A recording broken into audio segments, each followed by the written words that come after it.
हाँ जी, तो स्टूडेंट्स हम लोगों ने पिछली क्लास के अंदर या पिछले वीडियो में ये देख लिया था कि उत्परिवर्तन क्या है, और मैंने आपको ये भी बता दिया था कि उत्परिवर्तन जो है वो डीएनए या आरएनए के ऊपर जो नाइट्रोजन क्षार के क्रम होते हैं उनमें आए परिवर्तन को आप क्या कहते हैं, उत्परिवर्तन कहते हैं, है नहीं है। और इसकी बेसिक सी चीज़ों को हम लोग कर चुके थे। होता क्या है, आपके पास में इस प्रकार से कौन उपस्थित होता है, डीएनए उपस्थित होता है, जिसके कार्बन नंबर 1 पर कौन जुड़े हुए होते हैं, नाइट्रोजन बेस यानी कि नाइट्रोजन क्षार जुड़े हुए होते हैं। ठीक है, अब थोड़ा सा एक बात को समझिएगा, ये एक आपका जो डीएनए होता है वो बेसिकली कैसा होता है, द्विरज्जु वाला होता है। मैंने आपको बेसिक पिछली बार पूरा का पूरा बता दिया है। जी के साथ सी, सी के साथ में जी, जी के साथ सी, टी के साथ ए, सी के साथ जी, टी के साथ ए। ये आपको आगे और अच्छे समझ में आ जाएगा, लेकिन एक बार इतना समझिए, ये आपके पास में क्या है, डीएनए है। ये डीएनए ही है जो प्रोटीन संश्लेषण के दौरान क्या बनवाता है बच्चा, आरएनए को बनवाता है। और आरएनए का जो नाइट्रोजन क्षारों का, आरएनए पे भी नाइट्रोजन क्षार के क्रम होते हैं जो कि किसके अनुसार चलते हैं, बिल्कुल डीएनए के अनुसार से चलते हैं। ठीक है, यहाँ पर आएगा ए सी जी, सी ए जी ए, इस प्रकार से। अब देखिए, अगर इन नाइट्रोजन क्षार के क्रम में कोई अचानक से क्या आ जाए, परिवर्तन आ जाए, तो आप उसे क्या कह देते हैं, उत्परिवर्तन कह देते हैं। तो आप में और मुझ में ये नाइट्रोजन क्षारों का क्रम जो है एक गुणसूत्र पर क्या है, समान सा होता है नहीं है। इसीलिए आप और हम समान जाति के हैं, तो एक जाति के अंदर डीएनए पर और उससे बनने वाले आरएनए पर इन नाइट्रोजन क्षारों का क्रम क्या है, समान है। जैसे कि ए जी सी टी ए अगर आ रहा है मेरे पहले गुणसूत्र के डीएनए पे, तो आपके भी यही आ रहा होगा। इसमें परिवर्तन होगा तो हमारी संरचना बदल जाएगी। क्यों? क्योंकि प्रोटीन का प्रकार भी क्या हो जाएगा, बदल जाएगा। आपको अभी सिर्फ इतना ही समझना है अपने कोर्स के हिसाब से। अब देखिए, इसके बेसिस में हमें पता चला कि जो उत्परिवर्तन हो रहा है, जिनमें नाइट्रोजन क्षारों के अंदर क्या आ रही है, बेसिकली अचानक से परिवर्तन आ रहे हैं क्रम के अंदर, वो दो प्रकार का होता है। देखिए, एक तो उत्परिवर्तन होता है जिसे हम स्पॉन्टेनियस म्यूटेशन या हम क्या कह सकते हैं, स्वतः उत्परिवर्तन कह सकते हैं। स्वतः उत्परिवर्तन किसी भी आप कह सकते हैं नेचुरल यानी कि प्राकृतिक तरीके से हो गया हो, जैसे कि फॉर एग्जांपल किरणों की वजह से हो गया हो, ठीक है, या बहुत सारे रीज़न हो सकते हैं। जब डीएनए अपने आप अपनी जैसी कॉपी बना रहा हो तब कोई दिक्कत हो गई हो, डीएनए से आरएनए जब बन रहा हो तब कोई प्रॉब्लम आ गई हो। तो स्वतः परिवर्तन क्या होते हैं, ये प्रकृति में अपने आप होते हैं, इनके लिए हमें बाहर से कुछ नहीं करना पड़ता है। ऐसे उत्परिवर्तन को आप स्वतः उत्परिवर्तन कहते हैं। और प्रकृति में ऐसे उत्परिवर्तन होने की दर बहुत कम होती है, बिल्कुल सही बात है। अगर ये बहुत ज्यादा होती तो हमारी अपनी एक फिक्स कोई शेप या स्ट्रक्चर होती ही नहीं। हर कुछ टाइम में या हर पीढ़ी के बाद में मनुष्यों में कोई ना कोई परिवर्तन आता रहता, या हर जाति में कोई ना कोई परिवर्तन आता रहता। लेकिन आप देख रहे हैं आपके दादा बाबा परदादा सब एक जैसे ही हैं, वही ह्यूमन बींग्स है, वही दो आंखें एक नाक है एक मुंह है, हमारी हाइट हमारी फिजिक्स सब कुछ फिजिकल अपीयरेंस सब कुछ सेम सा है। क्यों? क्योंकि उत्परिवर्तन प्राकृतिक रूप से क्या होता है, बहुत कम होता है। अगर आपसे पूछ ले कि स्वतः उत्परिवर्तन की दर कितनी होती है, तो 5 से 10%, 10 से 10 प्रति जीन प्रति बीड़ी होती है, ये बस इतनी होती है। लेकिन दूसरा जो उत्परिवर्तन होता है ये क्या ऐसा होता है, प्रेरित उत्परिवर्तन होता है, जिसे क्या करवाते हैं, हम करवाते हैं, और इसे हम बायोटेक्नोलॉजी के अंदर भी देखेंगे। तो जब क्या हो, प्रेरित उत्परिवर्तन मानव के द्वारा किया गया हो, यानी कि ये कैसा हो जाता है बच्चा, मैं यहाँ पे लिख भी देती हूँ कि ये आपके पास में कृत्रिम प्रकार का होगा, इसे मनुष्य द्वारा करा जाएगा। तो ऐसे उत्परिवर्तन को हम प्रेरित या फिर इंड्यूस उत्परिवर्तन कहेंगे। इंड्यूस उत्परिवर्तन की दर क्या होती है, कई गुना तक बढ़ाई जा सकती है। क्यों? क्योंकि हम एक्सपेरिमेंट करें तो हम अपने हिसाब से इसको बड़ा या क्या कर सकते हैं, घटा सकते हैं। अब हम उत्परिवर्तन कैसे लेकर आएंगे और हम उत्परिवर्तन लेकर क्यों आ रहे हैं। फॉर एग्जाम्पल मान लीजिए ये आपके पास में एक गेहूं का पादप है, ये आपके पास में क्या है, एक गेहूं का पादप है। ये गेहूं का जो पादप है इसके अंदर जो डीएनए है उसके पास में मान लीजिए ये GCTA, ये एक जीन है GCTA, और इस जीन को हमें पता चला कि ये रोग प्रतिरोधक क्षमता देती है। कैसी क्षमता देती है? रोग प्रतिरोधक क्षमता। लेकिन इसकी क्षमता क्या है, वो बहुत ज्यादा कम है। जीन में परिवर्तन करके देखिए, मान लीजिए इस परिवर्तन पे हमें पता चला कि एक मैनिपुलेशन ऐसा भी आया जिसमें GTAC ये जीन जब बन गई तो उसकी वजह से रोग प्रतिरोधक जो क्षमता थी वो क्या हो गई, बढ़ गई।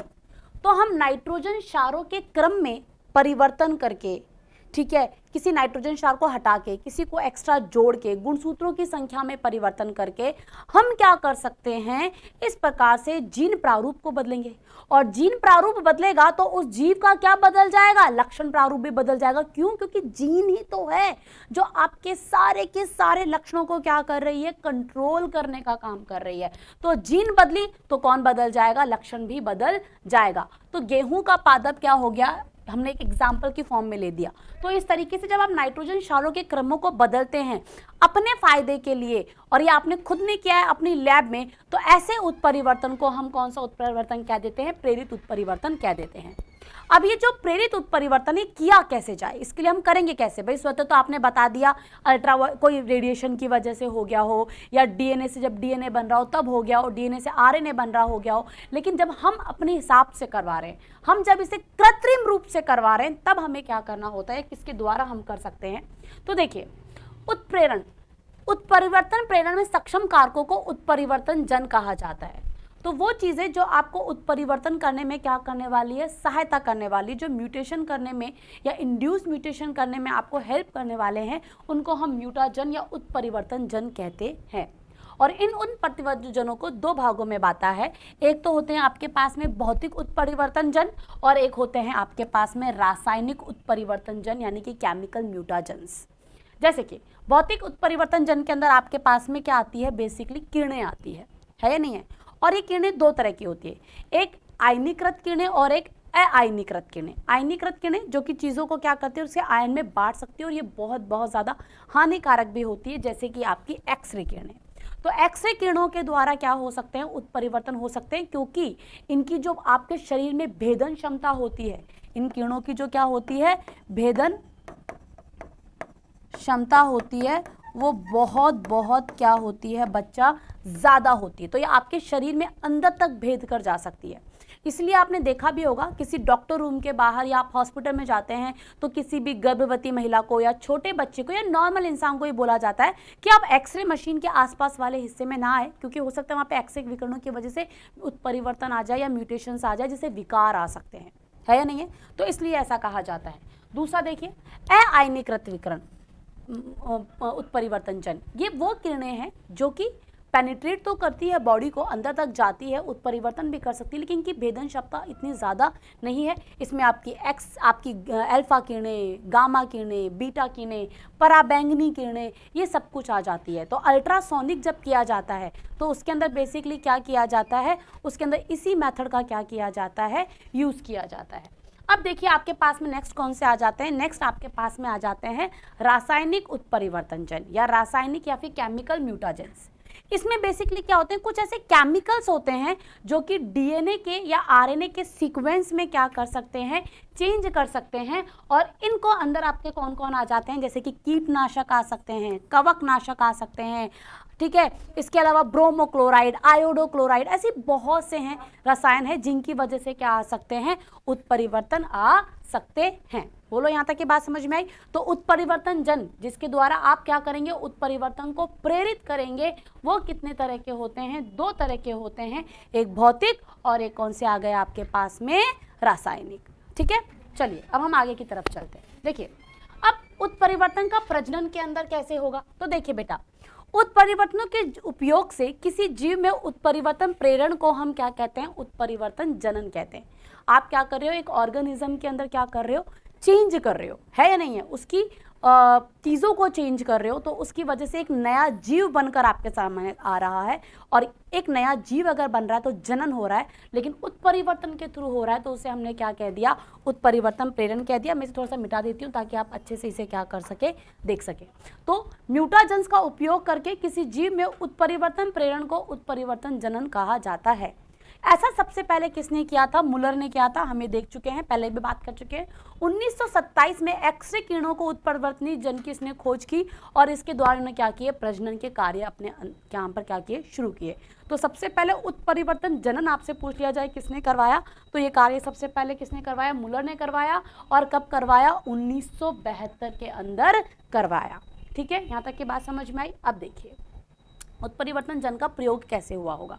चलिए अब इसके बेसिस पे हमारे पास में एक चार्ट दिया हुआ है जिसमें मुलर ने क्या किया होगा। देखिए पहले हम इसका एक बेसिक सा समझ लेते हैं। बेसिक में क्या रहा होगा? बेसिक में सीधी सीधी सी बात है ये रही होगी कि फॉर एग्जाम्पल जैसे अभी हमने गेहूं का ही एग्जाम्पल लिया था, ये गेहूं की एक प्रजाति है, ठीक है, और इस प्रजाति के अंदर मान लीजिए उत्पादन क्षमता कम है, उत्पादन क्षमता जो है वो इसकी क्या है, कम है। हमने उस जीन को इसके डीएनए में हम क्या निकाल कर लेकर आए, इस गेहूं का क्या निकाल कर लेकर आए, डीएनए लेकर आए, और हमने देखा कि भाई इसके जीन में हमने क्या किया, परिवर्तन किया, ठीक है। अब इसकी कोई जीन थी जिसकी वजह से उत्पादन कम था, इस डीएनए के अंदर, इस जीन के अंदर हमने क्या किया, परिवर्तन किया। कैसे? प्रेरित उत्परिवर्तन द्वारा, और उसके द्वारा जीन में परिवर्तन करने से हमने क्या बनाया, एक नई वैरायटी को हमने क्या कर लिया, तैयार कर लिया। अब ये जो नई वैरायटी यहाँ पर इस तरीके से बन रही है, इसके अंदर क्या होंगे, उत्पादन क्षमता क्या हो जाएगी, बढ़ जाएगी, और जब हम इसके बीजों को लगाएंगे तो हमें ऐसे पादप प्राप्त होंगे जिनके अंदर उत्पादन क्या होगा, काफ़ी ज़्यादा अच्छा होगा। तो देखिए हम इसके लिए देखते हैं कि क्या किया गया। देखिए सबसे पहले वर्ष के अंदर मुलर, मान लीजिए आप और हम एक दूसरे को, अपने आप को मुलर मान लेते हैं, और भाई हम अपना एक्सपेरिमेंट क्या कर रहे हैं, शुरू कर रहे हैं। हमें तो अपने एग्री बायो के अंदर फसली पादपों के अंदर उत्परिवर्तन करने हैं। क्यों करने हैं भाई? अब तक हम सारा काम क्यों कर रहे हैं, प्लांट ब्रीडिंग क्यों करवा रहे हैं, ताकि हम पादपों को हम मनुष्य के लिए और ज़्यादा उपयोगी बना सके, उनका उत्पादन बढ़ा सके, उन्हें रोग प्रतिरोधकता क्षमता दे सके, ठीक है, उनके अंदर और भी पोस्ट हार्वेस्टिंग इफेक्ट से उन्हें बचा सके, बहुत सारे रीजन से। तो पहला वर्ष हुआ, और पहले वर्ष में मैंने क्या किया, उत्परिवर्तन से उपचारित बीजों को उचित दूरी पर बोया। बिल्कुल सही बात है। अभी आपने देखिए ये गेहूं था, इसकी उत्पादन क्षमता क्या थी, कम।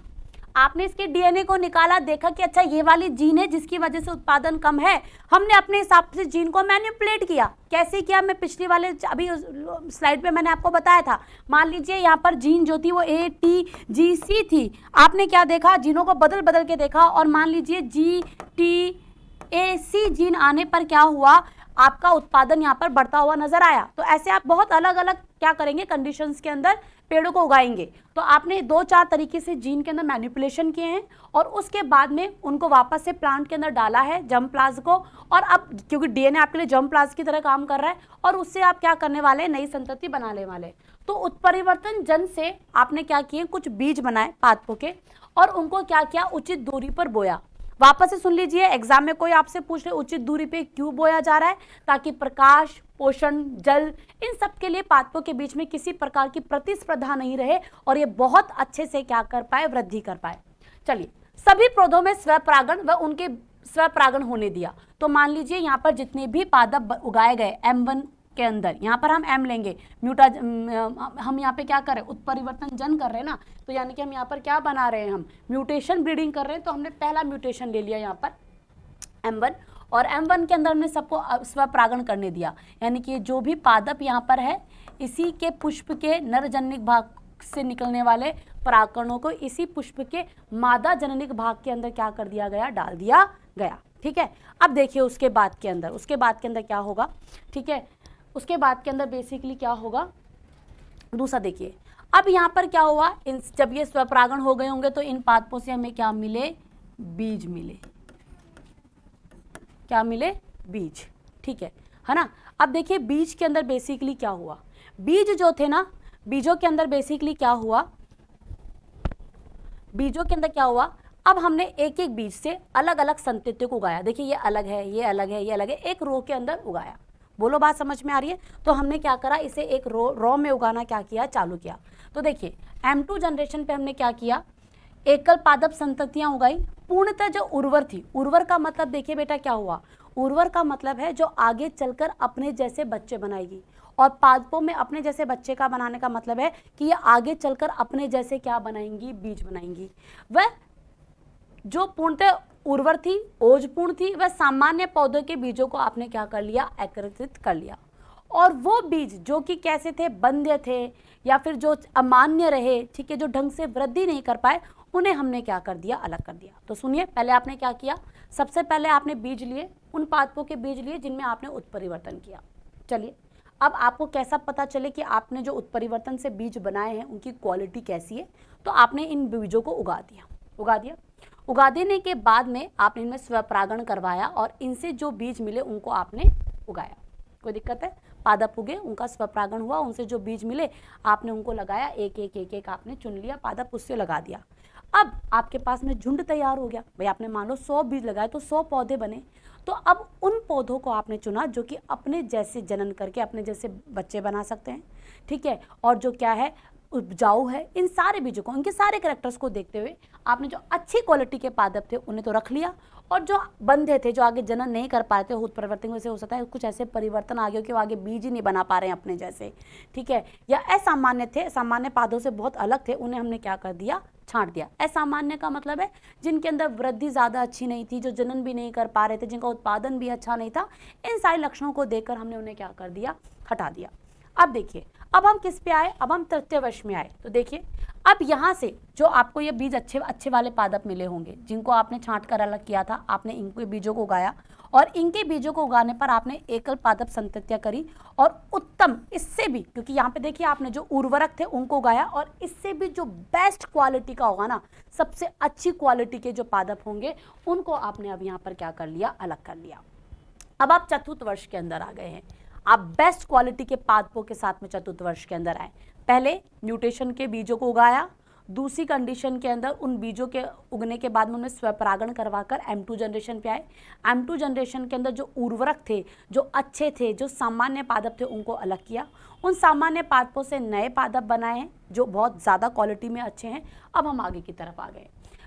चतुर्थ वर्ष में एकल पादप संततियाँ उगाई गई, विसंयोजित हो रही संततियों की छटनी की गई, यानी कि जो कैसी थी, अपने लक्षणों के अंदर शुद्ध नहीं थी, जिनके लक्षण बिल्कुल भी अच्छे नहीं थे, प्रभावी नहीं थे, आपके ऐच्छिक लक्षण नहीं थे, उनको आपने क्या कर दिया, हटा दिया। जबकि समयुग्मज, सयुग्मज मान लीजिए फॉर एग्जाम्पल, जैसे कि आपने याद कीजिए, लंबेपन के लिए टी, ये क्या है, समयुग्मजीय अवस्था है। बौनेपन के लिए स्मॉल टी, याद कीजिए, मैंने आपको सब बताया था, स्मॉल टी अवस्था है। यानी कि आप कह सकते हैं किसी लक्षण के लिए शुद्ध लक्षण, यानी कि शुद्ध जीन रखने वाली संततियों को हमने क्या किया, अलग किया, ठीक है। अब हमने इनको सबसे पहले प्रारंभिक उपज परीक्षण किए इनके, कि इनकी उपज कैसी है, हमने ये देखा, ठीक है। और उसके बाद में हम कहाँ पर आ गए, 5वें वर्ष में। 5वें वर्ष में आने के बाद में आपने सिर्फ समयुग्मजीय अवस्था वाले जीवों पौधों को ही क्या करा है, उगाया। समयुग्मजीय अवस्था वाले पौधों का मतलब है ये ऐसे पादप है जिनके पास में हर एक लक्षण के लिए शुद्ध जीन है, अपने आप में ये बिल्कुल शुद्ध है, बेस्ट क्वालिटी के साथ के अंदर है। अब आपने क्या किया, इनको 5वें वर्ष में उगाया और देखा कि इनकी उपज कैसी है। पहली बात तो भाई हमने पहले भी कहा था, भारत हमारा विकासशील देश है, विकसित देश नहीं है, तो यहाँ पर गुणवत्ता से पहले ये ध्यान रखा जाता है कि उपज ज़्यादा होनी चाहिए, क्योंकि इतने सारे लोग हैं, उनके पास में खाना पहुँचना जरूरी है। तो पहले इसकी उपज का परीक्षण किया गया, उसके बाद में इसकी गुणवत्ता को देखा गया भी कितनी रोग प्रतिरोधी है, क्या नहीं है। उसके बाद में 6 से लेकर 8वें वर्ष तक इस उपज को क्या किया गया, समन्वित किया गया, आगे लगाया गया, गुणवत्ता का परीक्षण करते रहे, और मानक से उत्तम संतति नई किस्म के रूप में विपोचित हुई। और इस प्रकार से 8वें वर्ष तक जो लक्षण आप चाहते थे, जिसके लिए आपने उत्परिवर्तन किया था, उस बेस्ट लक्षण के साथ में आपका पादप कहाँ पर आ गया, आगे आ गया।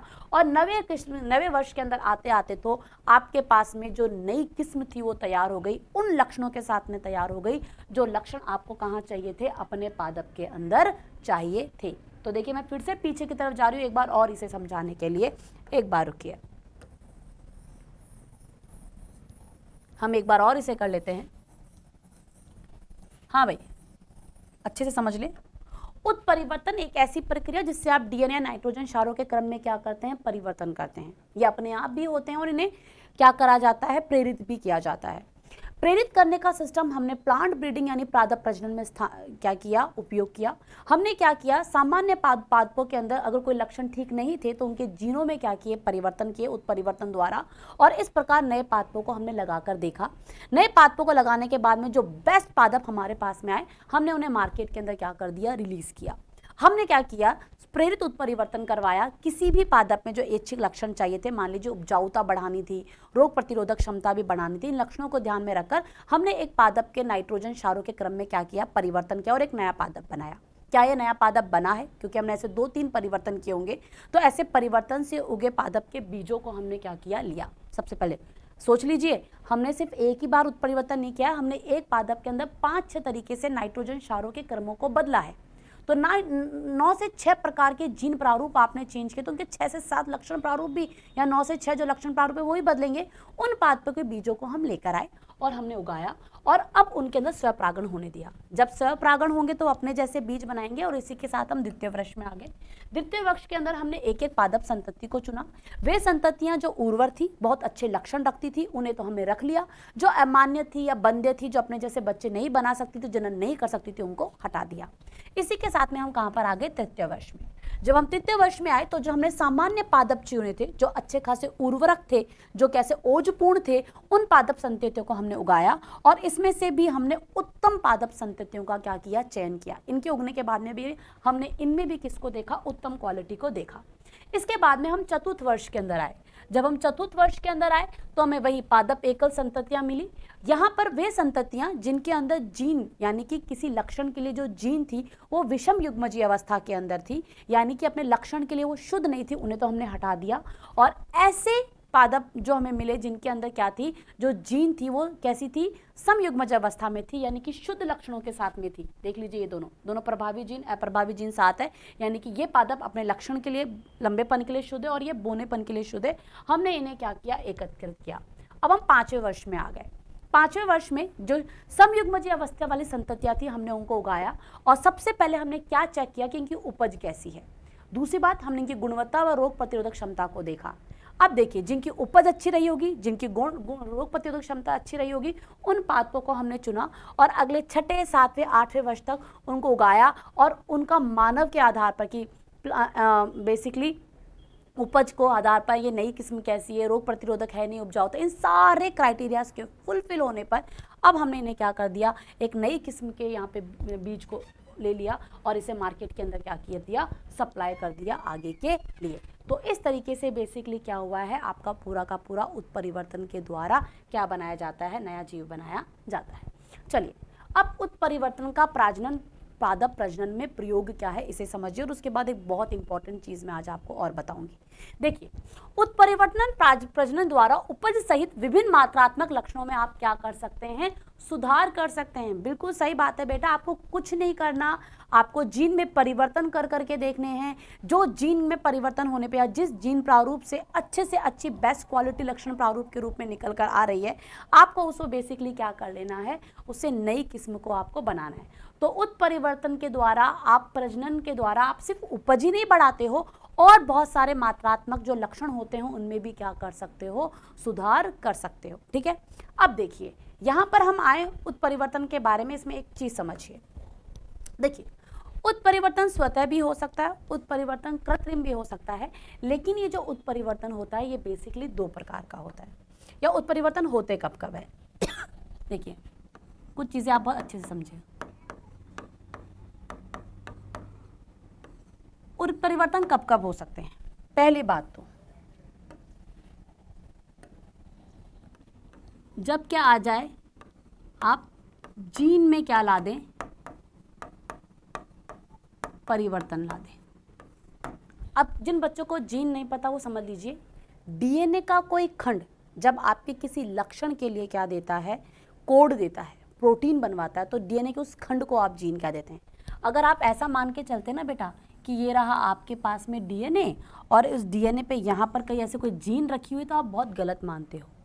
इस डीएनए में नाइट्रोजन क्षारों का क्रम है, मान लीजिए ये एक क्रम है।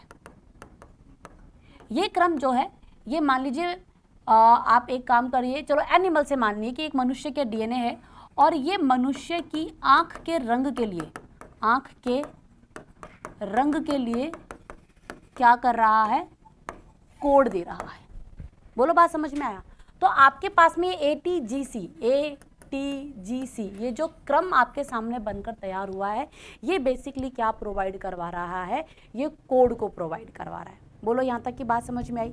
कोई दिक्कत है यहाँ तक के अंदर, है ना? अब इसी को आप क्या कह देते हो? जीन कह देते हो। तो ये डीएनए का एक खंड था जो किसी लक्षण को क्या कर रहा था? कंट्रोल कर रहा था, और उस खंड को हमने क्या कह दिया? जीन। अब इस खंड के अंदर अगर किसी प्रकार से कोई परिवर्तन आ जाए, इन नाइट्रोजन क्षार के क्रम में किसी प्रकार से कोई परिवर्तन आ जाए, तो ये जीन क्या हो जाएगी? बदल जाएगी। अगर जीन प्रारूप ही बदल जाएगा तो लक्षण प्रारूप भी बदल जाएगा। दूसरा और क्या रीज़न हो सकता है उत्परिवर्तन का? गुणसूत्रों की जो संख्या है उसमें परिवर्तन हो जाए, गुणसूत्रों की संख्या में परिवर्तन आ जाए। जैसे भी आप में 46 गुणसूत्र है, 46 गुणसूत्र से आपके अंदर कितने हो गए, मान लीजिए 45 हो गए, ठीक है, या 47 हो गए। तो गुणसूत्रों की संख्या में जब परिवर्तन आ जाएगा तो सोचिए आपका डीएनए एक गुणसूत्र में समाया हुआ था, कोई गुणसूत्र चला गया तो पूरा का पूरा डीएनए चला गया, और उस डीएनए के जाने के साथ साथ उस डीएनए में जो जीन थी जो आपके किसी लक्षण को क्या कर रही थी, कंट्रोल कर रही थी, वो भी चली गई। तो वो लक्षण आएगा कैसे आपके अंदर, तो ये भी क्या हो जाएगा, एक उत्परिवर्तन का कारण हो जाएगा। तीसरा आता है गुणसूत्रों की संरचना में क्या आ जाए, संरचना में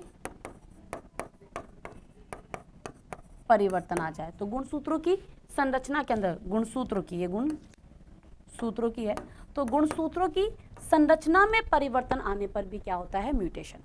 आपके कोर्स में जीन में आने वाला परिवर्तन नहीं है, आपके कोर्स में गुणसूत्रों की संरचना की वजह से भी नहीं है, लेकिन गुणसूत्रों की संख्या में परिवर्तन आने से जो परिवर्तन होता है वो आपके कोर्स में है, और उसे ही हमें यहाँ पर देखना है। इसे क्या कहा जाता है, बहुगुणिता या फिर प्लॉइडी कहा जाता है। देखिए क्या है ये, किसी द्विगुणित प्रजाति, द्विगुणित का मतलब क्या है कि उसके अंदर जितने भी लक्षण है वो क्या है, एक जोड़ी गुणसूत्रों द्वारा क्या हो रहे हैं, कंट्रोल किए जा रहे हैं, है ना। तो किसी द्विगुणित प्रजाति की कोशिका में दैहिक गुणसूत्रों की 2 प्रतियां होती है। बिल्कुल सही बात है, आपके जितने भी गुणसूत्र हैं आपके पास में उनकी बेसिकली क्या होती है, कॉपी होती है। मैंने आपको पहले भी कहा था कि मान लीजिए आपके पास जितने भी गुणसूत्र, आपके जितने भी लक्षण हैं तो वो एक गुणसूत्र पे होते हैं, और उनकी ही क्या होती है, एक कॉपी भी आपके पास में होती है हमारे सेल की, हमारी बॉडी के अंदर। इसलिए हम द्विगुणित हैं, क्योंकि आधे गुणसूत्र हमें पिताजी से और आधे गुणसूत्र हमें माताजी से मिले हैं। तो आंख की रंग के लिए जो गुणसूत्र है वो माता से भी आया है, और आंख की रंग के लिए जो गुणसूत्र वो पिता से भी आया है। देखिए दोनों गुणसूत्र एक ही लक्षण को क्या कर रहे हैं, कंट्रोल कर रहे हैं, यानी कि इन दोनों गुणसूत्रों में जो डीएनए वो एक ही लक्षण को क्या कर रहा है, कंट्रोल कर रहा है। जो प्रभावी होगा वो अपने आप को क्या करेगा, संतति में दर्शा देगा। तो यही यहाँ पे कहना चाह रहे हैं कि आपके देह यानी कि आपकी शरीर में जो कोशिकाएं होती है उनमें गुणसूत्रों की संख्या की 2 प्रतियां होती है, यानी कि 2 कॉपी होती है, और इस अवस्था को ही आप कौन सी अवस्था कह देते हैं, द्विगुणित अवस्था कह देते हैं। देखिए बच्चा, एक चीज़ और ध्यान रखिएगा, आपके गुणसूत्रों की जो अगुणित अवस्था होती है ना, इस अगुणित अवस्था को हम लोग क्या बोल देते हैं, इस अवस्था को हम लोग बोल देते हैं जीनोम। क्या बोल देते हैं, जीनोम। अब देखिए, अब इन गुणसूत्रों की संख्या में कमी करके या बढ़ोतरी करके आप क्या कर सकते हो, उत्परिवर्तन ला सकते हो, या उत्परिवर्तन आता है। ऐसा क्यों होगा, देखिए ऐसा ये क्यों होगा, तो ये बेसिकली होता है वृद्धि को संख्यात्मक विपथन कहते हैं। तो इसे आप क्या कह देते हो, अगर संख्या में बढ़ोतरी आ जाए या कमी आ जाए तो इसे हम क्या कह देते हैं, गुणसूत्रीय विपथन कह सकते हैं। अब देखिए कितने प्रकार का होगा, इसे अच्छे से समझें एक बार। अब ये जो बहुगुणिता होती है ये 2 प्रकार की होती है, और इसका प्रजनन में बहुत ज़्यादा क्या किया जाता है, उपयोग किया जाता है, लेकिन उपयोग को हम बाद में, सबसे पहले हम एक बार बहुगुणिता को समझ लें। देखिए बेटा, गुणसूत्रों की संख्या में परिवर्तन 2 तरीके से आ सकता है। एक तो हो सकता है आपके पास में एन्यूप्लॉइडी पार का, जिसे आप क्या कह सकते हैं, एस गुणिता कह सकते हैं, और दूसरा आपके पास में कौन सा होता है, यूप्लॉइडी प्रकार का। सुनिएगा, फिर से मैं कह रही हूँ, उत्परिवर्तन 3 वजह से हो सकता है। जीन में परिवर्तन आ जाए, गुणसूत्रों की संख्या में परिवर्तन आ जाए, या गुणसूत्र की संरचना में परिवर्तन आ जाए। आपके पास में संरचना वाला नहीं है कोर्स में, आपके पास में जीन उत्परिवर्तन भी वाला नहीं है, आपके पास संख्या में परिवर्तन आने वाला है, जिसे आप क्या कहते हैं, पॉलीप्लॉइडी कहते हैं। अब न्यूमेरिकल यानी गुणसूत्रों की संख्या में परिवर्तन 2 तरीके से हो सकता है। एक तो हो सकता है एन्यूप्लॉइडी प्रकार का, और एक होता है यूप्लॉइडी प्रकार का। तो ये आपके पास में कुछ एन्यूप्लॉइडी है, और ये आपके पास में क्या है, कुछ बेसिकली क्या है, यूप्लॉइडी है। अब देखिए एन्यूप्लॉइडी के अंदर क्या होगा। एन्यूप्लॉइडी के अंदर क्या है, जो भी आपके पास में गुणसूत्र है, मान लीजिए आपके पास में, मनुष्य के उदाहरण लेते हैं, 46 गुणसूत्र है, सुनिएगा, तो कोई 1 या 2, इससे ज़्यादा कभी नहीं देखा गया है, कोई 1 या 2 जो गुणसूत्र है वो क्या हो जाए, या तो जुड़ जाए या घट जाए, यानी कि 46 से ये 47 हो जाए या 48 हो जाए, 48 बहुत मुश्किल से देखे गए हैं आज तक, या फिर ये कितना हो जाए 45 हो जाए, 44 हो जाए, तो एक या दो गुणसूत्र या तो जुड़ जाए या क्या हो जाए घट जाए, तो उसको बेसिकली हम क्या कह देते हैं, एन्यूप्लॉइडी बोल देते हैं। बोलो यहाँ तक की बात समझ में आई कि नहीं आई? अब देखिए ये यहाँ पर देखिए, द्विगुणित गुणसूत्र संख्या 2n में से एक या कुछ गुणसूत्रों की कमी या वृद्धि। गुणसूत्र की कमी है, मैं सगुणिता को भी यही समझा देती हूँ। सगुणिता को समझिए आप कुछ इस तरीके से, मान लीजिए हम एक एग्जाम्पल ले लेते हैं आपके पास में, ये आपके पास में क्या है, गुणसूत्रों का सेट है। हमने ये एक एग्जाम्पल लिया, ये आपके पास में 23 गुणसूत्रों का सेट है ना, और ये दूसरे 23 गुणसूत्रों का सेट है। कितने हो गए आपके पास में? 46, जो आपके नॉर्मल होते हैं। अब पूरा का पूरा एक और सेट आ जाए, सुनिएगा, पूरा का पूरा एक और सेट आ गया। एक सेट में कितने गुणसूत्र है? 23। ये आपके पास में एक सेट था, ये आपके अगुणित संख्या को दिखा रहा है गुणसूत्रों की, जिसमें कितने हैं? 23 गुणसूत्र है। ऐसे ही 23 इसकी कॉपी है, तो आप द्विगुणित अवस्था में आ गए और आपके पास में 46 गुणसूत्र है। अब पूरा का पूरा एक और सेट आकर, एक अगुणित सेट आकर और जुड़ जाए, या एक अगुणित सेट क्या हो जाए, कम हो जाए, तो उसे आप क्या कहते हैं? यूप्लॉइडी या सुगुणिता कहते हैं।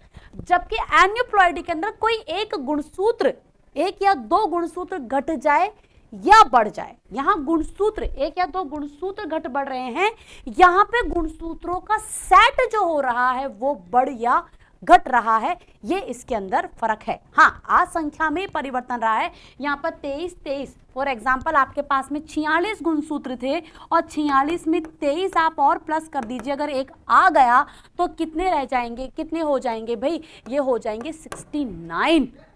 संख्या में परिवर्तन आया ना। यहां पर देखिए, अगर एक गुणसूत्र बढ़ा तो 47, दो बढ़े तो 48, एक गुणसूत्र कम हुआ तो 45, दो गुणसूत्र कम हुए तो 44। तो गुणसूत्रों की संख्या के वजह से, किसी एक या दो गुणसूत्र की संख्या की वजह से परिवर्तन आएगा, तो एन्यूप्लॉइडी है। और सेट पूरा का पूरा बढ़ जाए या घट जाए तो उसे आप क्या कह देते हैं? यूप्लॉइडी कह देते हैं। ठीक है बच्चा, चलिए अब हम इसको और समझते हैं अच्छे से आगे की तरफ। अब ये आपके पास में जो एन्यूप्लॉइडी होती है ना, ये क्या होती है? दो प्रकार की होती है। भाई सही बात है, आपने क्या, या तो गुणसूत्र बढ़ेंगे या घटेंगे, तो उसके आधार पर हम ले रहे हैं। एक तो होती है हाइपोप्लॉइडी और एक होती है हाइपरप्लॉइडी।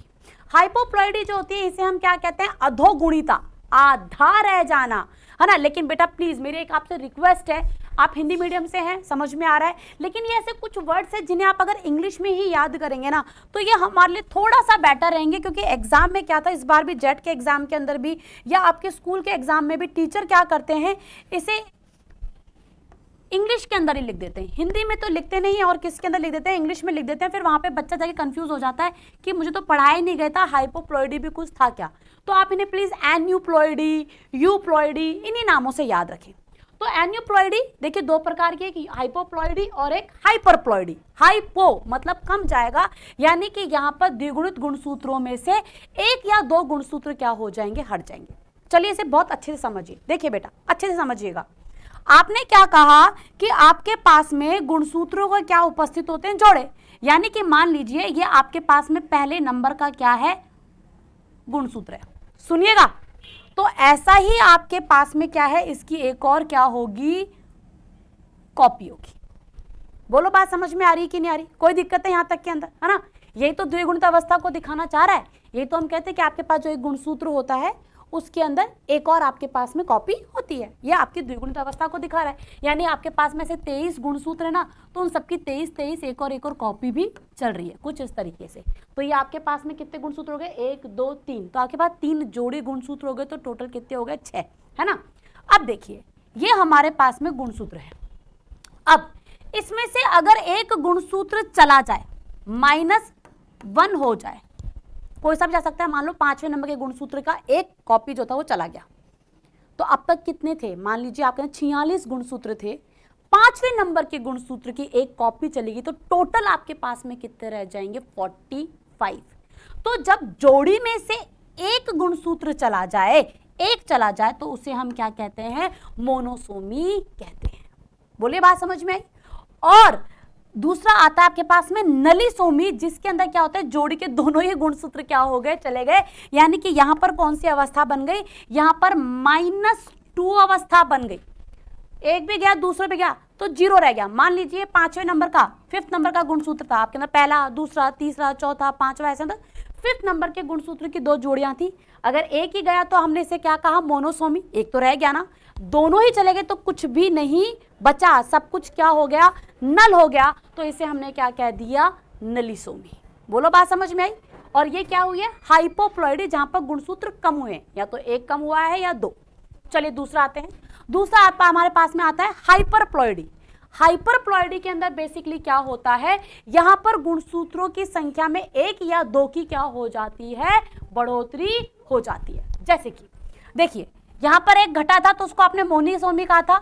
यहां पर अगर एक बढ़ जाए, क्या हो जाए, एक बढ़ जाए, आपके पास में द्विगुणित अवस्था में 46 गुणसूत्र है, एक आपके पास में ज्यादा आ गया तो 47 हो जाएंगे। तो आपके पास फॉर एग्जाम्पल, अब इसे ऐसे मान लीजिए, फिर से मैं आपको एक एग्जाम्पल के थ्रू इसे समझा रही हूं।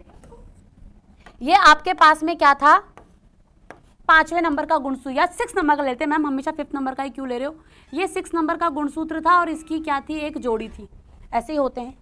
अब एक और गुणसूत्र यहां पर क्या हो गया, आ गया, तो 5वें नंबर के गुणसूत्र के लिए भाई ये क्या हो गई, ट्राइसोमी हो गई, है या नहीं है, क्या हो गई, ट्राइसोमी। तो यानी कि अब तक 46 गुणसूत्र थे, अब 6ठे नंबर का एक और कॉपी आ जाने से, 2 तो नॉर्मली होती है, एक और आ जाने से अब ये कितने हो जाएंगे, 47 हो गए, है ना। तो यहां पर +1 हुआ है।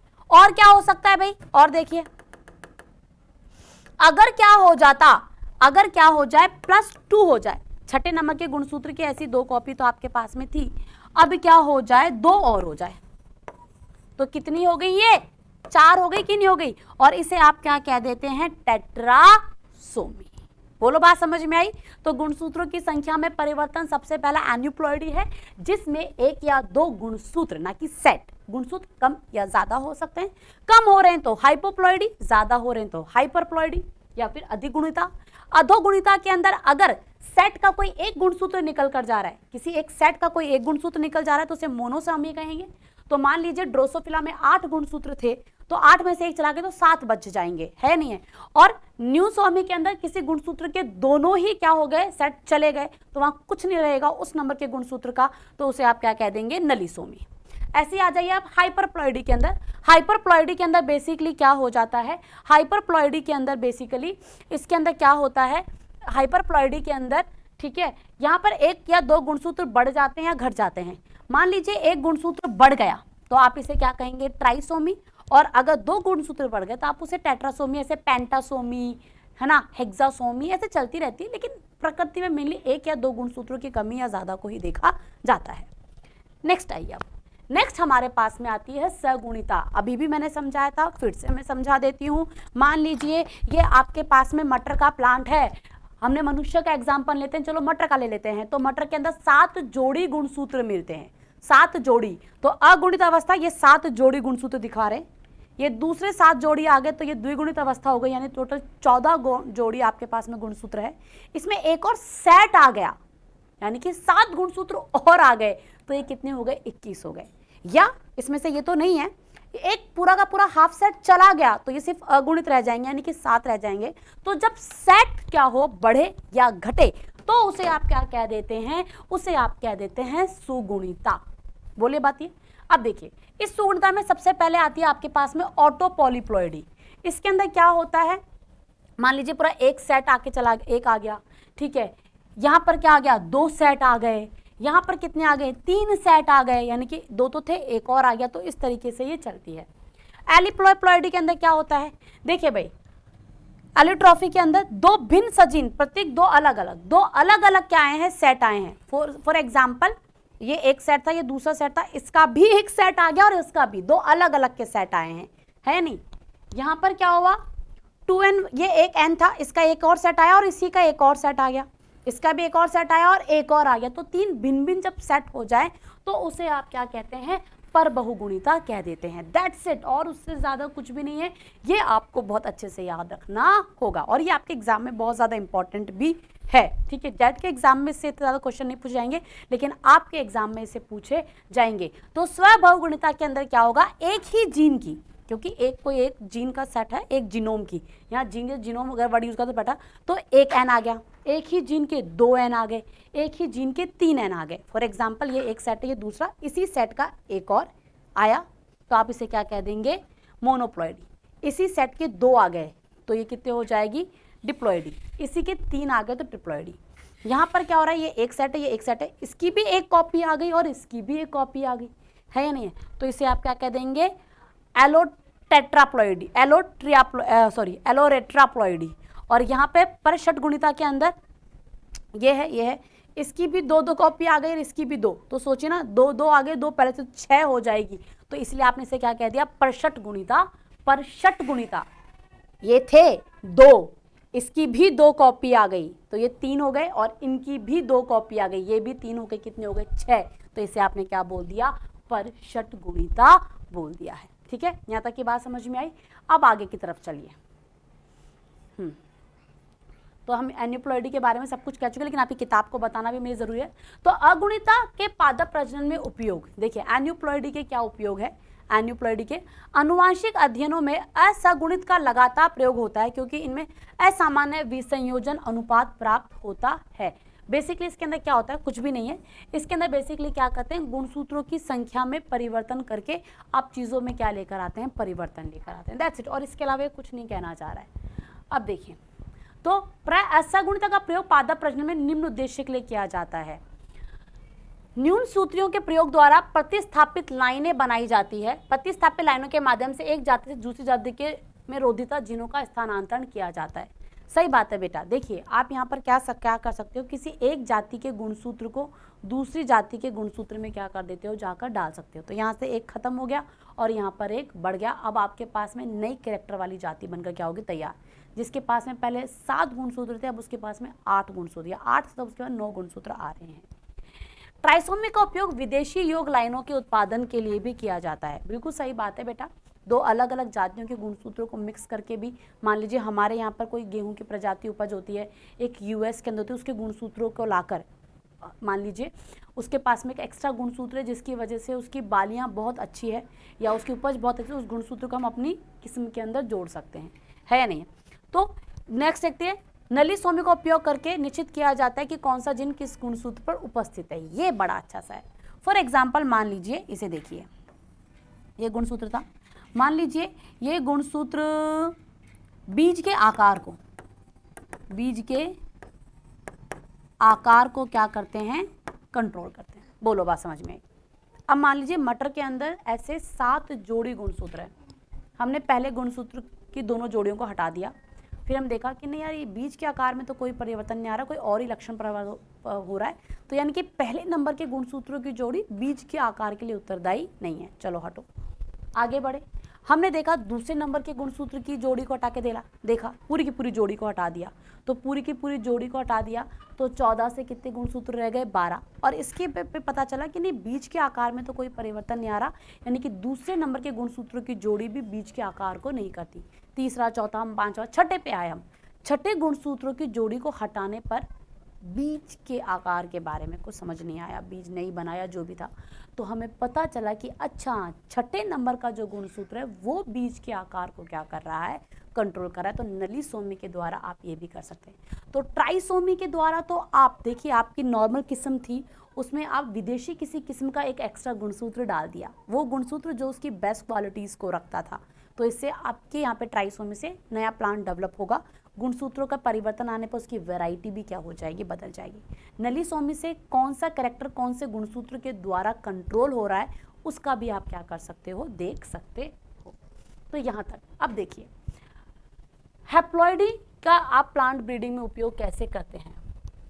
देखिए अगुणित पौधे में क्योंकि गुणसूत्रों का केवल एक ही समुच्चय होता है, बिल्कुल सही बात है, सिर्फ एक समुच्चय होता है गुणित के अंदर, अतः एक समुच्चय के द्विगुणन से ऐसे पौधे उत्पन्न होते हैं जो सभी जीन्स के लिए क्या होते हैं, समयुग्मज होते हैं। सही बात है, आपके पास में एक ही जोड़ा है, आप दूसरे भी इसी के अनुरूप ही क्या बना दीजिए, जोड़ा बना दीजिए, बिल्कुल बेस्ट क्वालिटी वाला, तो आप समयुग्मज अवस्था उत्पन्न कर सकते हैं। अगर आपके पास में अगुणित पादप है तो भाई द्विगुणित होगा तो आपको दिक्कत आएगी ना। फॉर एग्जाम्पल मेरे पास में क्या है, ये क्रोमोसोम का एक सेट है, मुझे इसके लक्षण पता है, मैं दूसरा सेट इसके हिसाब से ही बनवा दूं, प्रभावी जीन रखने वाला ही, तो पादप के अंदर समयुग्मज अवस्था के अंदर सारी की सारी जीन समयुग्मज अवस्था में होगी, यानी अपने लक्षणों के लिए क्या होगी, बेसिकली प्योर होगी। ठीक है, उसके बाद के अंदर बेसिकली क्या होता है, दूसरा देखिए, दूसरे के अंदर बेसिकली क्या होता है कि अगर यहाँ पर बेसिकली क्या होता, ये द्विगुणित अवस्था के अंदर होते और आप एक सेट पूरा का पूरा लेकर आ रहे होते, तो फिर देखिए जो इस सेट के अंदर ऑलरेडी प्रेजेंट है वो भी तो अपना प्रभाव दिखाता ही ना। तो हो सकता है यहाँ पे कुछ लक्षणों के लिए समयुग्मजी जीन्स हो और कुछ के लिए विषमयुग्मजी भी हो सकती है नहीं।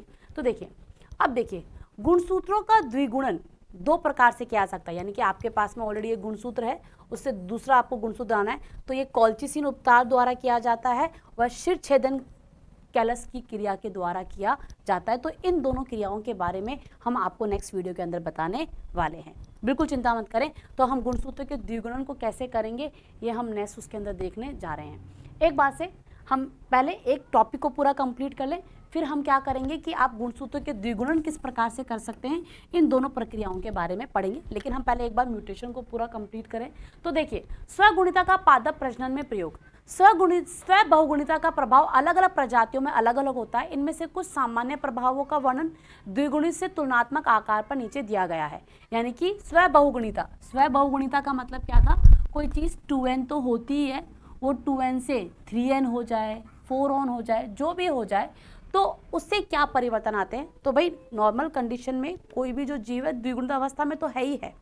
हम इस द्विगुणित अवस्था में जब वो था वो तब, और अब हम उसके अंदर स्व बहुगुणिता लेकर आ रहे हैं, तब उसके अंदर क्या परिवर्तन आए हैं, तो उसको हम देखेंगे। कब देख पाएंगे भाई, फॉर एग्जाम्पल आप लोग पढ़ रहे हो, है या नहीं। अब आप अपना कितना अच्छा कर रहे हो, कितना अच्छा आप पढ़ रहे हो, या आपके एग्जाम के थ्रू तुलना होगी। आपने मान लीजिए अपना स्कूल का PT1 दे दिया, UT1 दे दिया, पहला टेस्ट दे दिया, फर्स्ट टेस्ट दे दिया। अब हमको कैसे पता चले आप पढ़ रहे हो कि नहीं पढ़ रहे, बाद में सेकंड टेस्ट में जो मार्क्स आएंगे हम उनसे क्या करके देख लेंगे तुलना। अच्छे मार्क्स होंगे तो मतलब आपने पढ़ाई करी है, और अच्छे मार्क्स नहीं तो आपने पढ़ाई नहीं करी है। तो जो नॉर्मल अवस्था है द्विगुणित अवस्था, उसके बीच में और जो आपने बहुगुणित अवस्था बनाई है, इनके बीच में हम कंपैरिजन कर सकते हैं।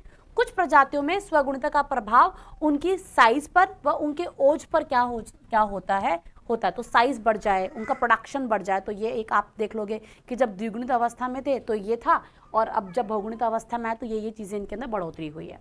सामान्यतः स्वगुणिता की पत्तियां बड़ी, मोटी, पुष्प, फल व बीज बड़े होते हैं, परंतु इनकी संख्या अपेक्षाकृत द्विगुणित से क्या होती है, कम होती है। तो एक ये है, द्विगुणित के अंदर जब ये फल वगैरह सब कुछ होते तो ये नंबर में तो ज़्यादा होते, पर इनकी खुद की आकार बहुत ज़्यादा नहीं होता। लेकिन जब स्व बहुगुणिता करवाते हैं, यानी कि गुणसूत्रों की संख्या को जब आप क्या कर दे रहे हैं, बढ़वा दे रहे हैं, तो उसकी वजह से ये सारे प्रभाव आते हैं। अधिक क्रोमोसोम यानी कि अधिक गुणसूत्र संख्या वाली प्रजातियों की अपेक्षा कम गुणसूत्र संख्या वाली प्रजातियों में स्वगुणिता की संभावनाएं अधिक होती है। बिल्कुल सही बात है भाई, आप 2n से 3n तक कर सकते हो, 4n तक, 6n 8n करना बहुत मुश्किल है। तो 2n के अंदर आप प्लस माइनस कर सकते हो, +1 भी, +2 भी, -1 -2, सेट भी एक बड़ा घड़ा सकते हो। लेकिन जो ऑलरेडी बहुत ज़्यादा है उसके अंदर फिर आप ज़्यादा चेंजेस नहीं कर सकते हैं। स्वपरागित फसलों की अपेक्षा परपरागित फसलों में स्व बहुगुणिता के सफल होने की संभावना अधिक होती है। बिल्कुल सीधी सी बात है बेटा। देखिए, स्वपरागित का मतलब है अपने ही गुणसूत्र को ले रही है, परपरागित के अंदर दूसरी गुणसूत्र भी आ रहे हैं। और आपको खुद को पता है कि लैंगिक जनन जब होता है तो विभिन्नताएं लेकर आता है, और लैंगिक जनन होता है वो जो है वो बहुत ज़्यादा एडवांस्ड भी होता है। तो बिल्कुल ठीक बात है, हम कह भी सकते हैं कि स्वपरागिता क्या से अच्छा तो होगा कि स्व बहुगुणिता वाली फसलें क्या होंगी, ज़्यादा बेटर होंगी। तो ये सारे के सारे आपके पास में क्या है, बेसिकली कुछ स्व बहुगुणिता के आपके पास में क्या थे, एग्जाम्पल्स थे। अब हम आ रहे हैं किसके ऊपर, पर बहुगुणिता के पादप प्रजनन में उपयोग क्या है। देखिए, फसल सुधार में स्व बहुगुणिता की अपेक्षा में बहुगुणिता की उपयोगिता बहुत ज़्यादा है, और पर बहुगुणिता को दो प्रकार से फसलों के सुधार के लिए प्रयुक्त किया जाता है। तो देखिए, ये पर बहुगुणिता क्या है, ये इधर आ जाइए, हमारे पास में चार्ट था ना, ये है, ये स्व बहुगुणिता थी, और ये क्या है आपके पास में पर बहुगुणिता है, जहाँ पर आप दोनों ही जो सेट है उनको ही क्या कर रहे हो, बढ़ा रहे हो, है नहीं। तो देखिए, पर बहुगुणिता को दो प्रकार से फसलों में सुधार किया जाता है। बहुगुणिता की सहायता से एक जाति से बहुत से लक्षण एक साथ दूसरी जाति में स्थानांतरित किए जा सकते हैं। बिल्कुल सही बात है बेटा, आप पूरे के पूरे सेट को, इसका एक सेट पूरा का पूरा ला रहे हो, इसका एक दूसरा सेट पूरा का पूरा ला रहे हो, तो जब पूरे पूरे सेट ला रहे हो तो इसका मतलब डीएनए आ रहे हैं उन गुणसूत्रों के साथ में, यानी बहुत सारे और लक्षण भी उसके अंदर आ रहे हैं। तो एक साथ एक जाति से दूसरी जाति में आप बहुत सारे लक्षणों को क्या कर सकते हैं, लेकर आ सकते हैं। दूसरा, बहुगुणिता द्वारा फसलों की बहुत सी नई प्रजातियां निकलेगी। बिल्कुल सही बात है भैया, आप क्या कर रहे हो, आप गुणसूत्रों के नंबर में परिवर्तन, पूरे सेट में परिवर्तन कर रहे हो। पहले किसी के अंदर सिर्फ 14 गुणसूत्र थे, अब 14 से वो कितने हो जा रहे हैं, 28 हो जा रहे हैं, और भी ज्यादा हो जा रहे हैं। तो गुणसूत्र बदलेगा तो जाति बदलेगी, तो नई जातियां आएंगी कि नहीं आएंगी। ठीक है, तो जैसे कि हमने ऐसा कहाँ पर किया है, आज हमने गेहूं व राई की ऐसी बहुत सी प्रजातियों को क्या कर लिया है, उत्पन्न कर लिया है। चलिए, अब षटगुणिता क्या है। षटगुणिता में आपको पता ही है, जो भी आपका गुणसूत्र है, सेट है, इसके भी 3 सेट और इसके भी 2 सेट और आके जोड़ दिए, तो ये एक और ये एक सेट था, इसके ऐसे 2 आगे तो ये कितने हो जाएंगे, नंबर में 3, इसके भी ऐसे 2 सेट और आगे तो नंबर में 3, तो ये क्या हो जाएगी, षटगुणिता आ जाएगी। तो गेहूं पर बहुगुणिता पौधा है जिसमें 3 भिन्न जीनोम ए, बी व डी पाए जाते हैं। इन जीनोम के स्रोत की प्रजातियां, जैसे जीनोम ए ट्रिटिकम मोनोकॉम है, जीनोम बी वाली, ठीक है, आपके पास में जीनोम का मतलब होता है आधा सेट ऑफ क्रोमोसोम। ये आपके पास में एक गुणसूत्र था, आपने षट वो किया है, ये भी एक था, आप इसकी क्या लेकर आ गए, एक और कॉपी लेकर आ गए, इसकी भी एक और कॉपी लेकर आ गए, और आपने क्या किया, आप इसकी भी एक और कॉपी लेकर आ गए, और इसकी भी। तो ये 1 2 3 4 5 6 बने कि नहीं बने, पहली बात। तो दूसरी बात समझिएगा, ठीक है। नेक्स्ट देखिए अपन सारा का सारा। नेक्स्ट, अब इसे आप क्या कह रहे हो, this is the A genome, इसे आप ए जीनोम कह रहे हो, इसे आप क्या कह रहे हो, बी जीनोम कह रहे हो, और इसे आप क्या कह रहे हो, सी जीनोम कह रहे हो। अगेन ये इसकी ही कॉपी है, तो ये ए हो जाएगा, ये आपके पास में बी जीनोम है, और ये आपके पास में सी जीनोम है। तो जो जीनोम ए है वो ट्रिटिकम मोनोकॉकम नामक प्रजाति से लिया है। जीनोम बी जो है वो अज्ञात प्रजाति जो कि संभवतः अब लुप्त हो चुकी है उससे लिया गया है, और जीनोम डी है, यही गेहूं की एक प्रजाति है, एजिलोप से लिया गया है। और किसी एक पादप में जब ये सारे के सारे जीनोम होंगे तो इन तीनों पादपों के लक्षण क्या आ जाएंगे, उसके अंदर आ जाएंगे। तो ए जीनोम, बी जीनोम, और सॉरी सी नहीं है, आई एम रियली सॉरी, इसे डी बोलना था, तो ये डी जीनोम क्या है, इसके अंदर उपस्थित है।